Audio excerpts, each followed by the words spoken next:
সবাইকে আমার ছাদ বাগানে স্বাগতম। আমি আজকে অনেক দিন পরে আসলে বাগানে আসলাম। পড়ন্ত বিকেলবেলা, খুব সুন্দর পরিবেশ, বাতাস, মৃদু বাতাস, এবং আমার বাগানের পরিবেশটা আসলে আমাকে আরো বিমোহিত করেছে। তাই আজকে আসলে একটা টপিকস নিয়ে কথা বলবো। সেটা হচ্ছে যে 12 মাসি আম গাছ। আমার ছাদ বাগানে 2-3টা আম গাছ আছে 12 মাসি। আহ, আপনারা যদি 12 মাসি আম গাছ লাগান, তাহলে আপনার ছাদে সব সময় আপনি আম পাবেন। দেখেন এখন পাশে দেখেন এই যে আম গাছে আহ, আম ঝুলে আছে। এখন দেখেন এখানে দেখেন কি সুন্দর আপনার আম গাছে মুকুল আসতেছে। মানে আপনি সব সময় আম গাছে যদি আম রাখতে চান, তাহলে অবশ্যই একটা বা দুইটা আম গাছ রাখবেন, যেটাতে আসলে 12 মাসই আম হয় এবং সব সময় আম ধরবে, এবং আপনাকে আসলে খুব বিমোহিত করে তুলবে, এবং বাগানটাকে সুন্দর এবং ফলে সমৃদ্ধশালী করে তুলবে।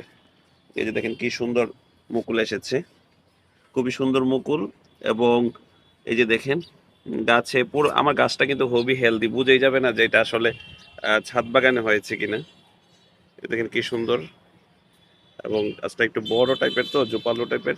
এই যে দেখেন এখানে এটাতে কিন্তু গুটি চলে আসছে, এটাতে গুটি চলে আসছে। যে দেখেন আরো কয়েকটা গাছ, কয়েকটা আগার মধ্যে আসলে মুকুল আসছে, এবং কিছু কিছু জায়গায় আসলে ফল আসতেছে, মানে ফুল আসতেছে। খুবই সুন্দর একটা পরিবেশ।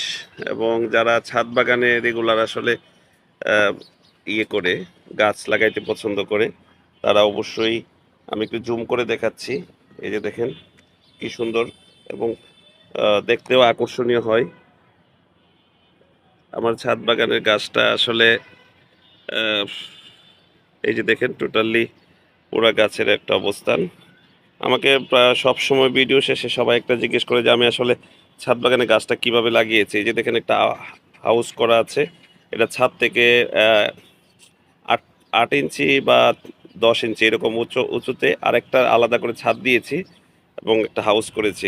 এই যে দেখেন, এটা কিন্তু নিচ পর্যন্ত না, এটা ফাঁকা আছে। সবাইকে অনেক অনেক ধন্যবাদ, এবং চ্যানেলটা সাবস্ক্রাইব করে দিবেন এবং আমার চ্যানেলের পাশে থাকবেন।